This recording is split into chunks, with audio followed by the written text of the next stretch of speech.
আসসালামু আলাইকুম বন্ধুরা, আশা করি আপনারা ভালো আছেন। আপনাদের দয় আমরাও ভালো আছি, আলহামদুলিল্লাহ। আজকে আমি আরেকটা রেসিপি নিয়ে হাজির হয়েছি, পাঙ্গাস মাছের মাথা ভোনা রেসিপি। চলুন রেসিপিটি কিভাবে করেছি দেখবেন, আশা করি আপনাদের কাছে ভালো লাগবে। মাছ ভাজার জন্য পরিমাণ মতন তেল দিয়ে দিব। তেল গরম হয়ে গিয়েছে, মাছের মাথাটা দিয়ে দিব। বিসমিল্লাহির রহমানির রহিম। মাথাটা আমরা ভালো করে উল্টিয়ে পাল্টিয়ে ভেজে নেব বন্ধুরা। যেহেতু বড় মাছের মাথা এটা, এই মাছটা ছিল বন্ধুরা 3 কেজি ওজনের। ক্যামেরায় ছোট দেখা যাচ্ছে। একটু সময় নিয়ে ভাজতে হবে, উল্টায় পাল্টায়, মাথাটা একটু টাইম লাগবে বন্ধুরা ভাজতে ভালো করে। আমি আজকে 2টা খুন্তি ব্যবহার করেছি, একটা খুন্তি দিয়ে হচ্ছে না।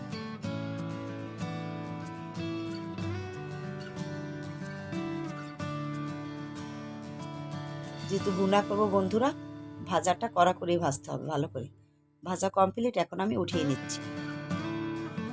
আমি আজকে এটার সাথে কিছু মাছও নিয়েছি বন্ধুরা, মাছগুলো ভেজে নেব একইভাবে প্রসেসে।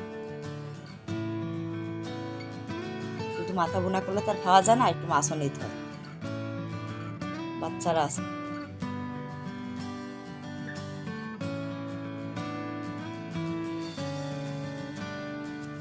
ভাজা কমপ্লিট, এখন আমি উঠিয়ে নিচ্ছি।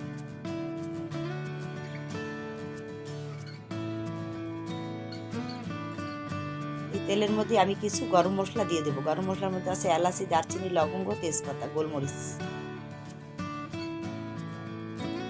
2 মিনিটের জন্য ভেজে নেব ফ্লেভারের জন্য। ভাজা কমপ্লিট, এখন আমি পেঁয়াজ বাটা দিয়ে দিচ্ছি পরিমাণ মতো। চেষ্টা করবেন পেঁয়াজটা বেটে দেওয়ার জন্য। এখন আমরা পেঁয়াজটা ভেজে নেব কাঁচা গন্ধটা চলে যাওয়া পর্যন্ত। এখন আমি একটা চোকলা কেটে রাখা কুচানো টমেটো দিয়ে দিচ্ছি। ইচ্ছা করলে আপনারা বেটেও দিতে পারেন বন্ধুরা। পরিমাণ মতন আদা রসুন বাটাও দিয়ে দেব। আদা রসুন বাটাটা আমরা একটু তেলের মধ্যে কষিয়ে নেব, কাঁচা গন্ধটা চলে যাবে। এখন আমরা গুঁড়া মশলা অ্যাড করব।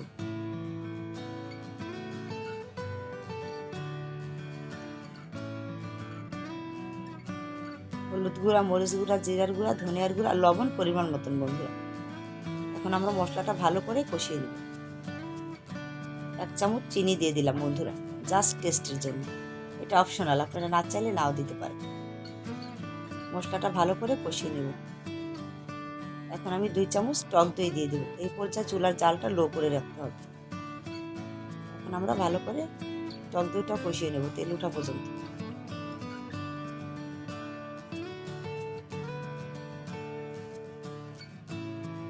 তরকারি রান্নার বৈশিষ্ট্য হচ্ছে বন্ধুরা, মশলাটা ভালো করে কষিয়ে কষিয়ে নিতে হবে। এখন আমরা একটু পানি দিয়ে আরেকবার কষিয়ে নেব মশলাটা ভালো করে। যেহেতু মাছ ভাজা, এর জন্য আমরা বেশি পানি দিয়ে মাছ জ্বালাবো না।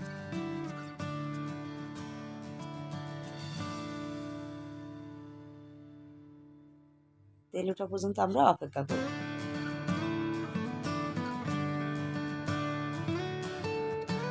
একদম ভাজা ভাজা হয়ে গেছে মশলাটা, দেখুন বন্ধুরা ভালো করে কষিয়ে নিয়েছি। এই পর্যায়ে ঝোলের জন্য পানি দিয়ে দেব।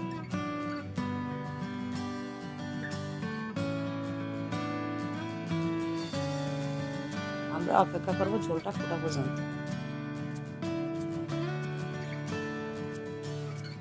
তরকারি ঝোলটা ফুটে গেছে, এখন ভাজা মাছ দিয়ে দেব।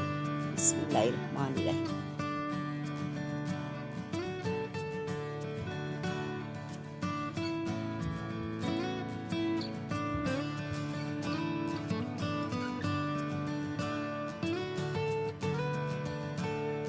মাছটা উল্টে পাল্টিয়ে দিতে হবে ঝোলের মধ্যে বন্ধুরা, যেমন মাছের ঝোলটা চারিদিকে যায়। এই পর্যায়ে 5 মিনিটের জন্য ঢেকে দিব। 5 মিনিট পর আমরা ফিরে আসলাম।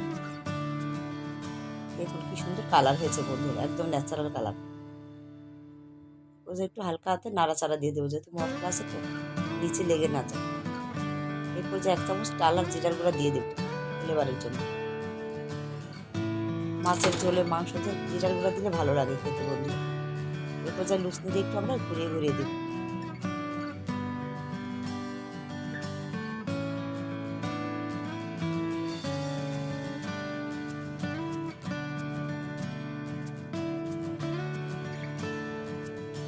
না হওয়া পর্যন্ত অপেক্ষা করবো, 2-1 মিনিট লাগবে আমার।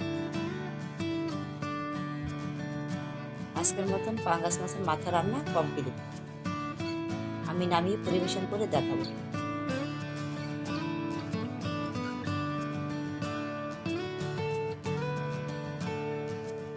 আপনাদের কাছে রেসিপিটি ভালো লাগলে অবশ্যই লাইক করবেন, কমেন্টস করবেন।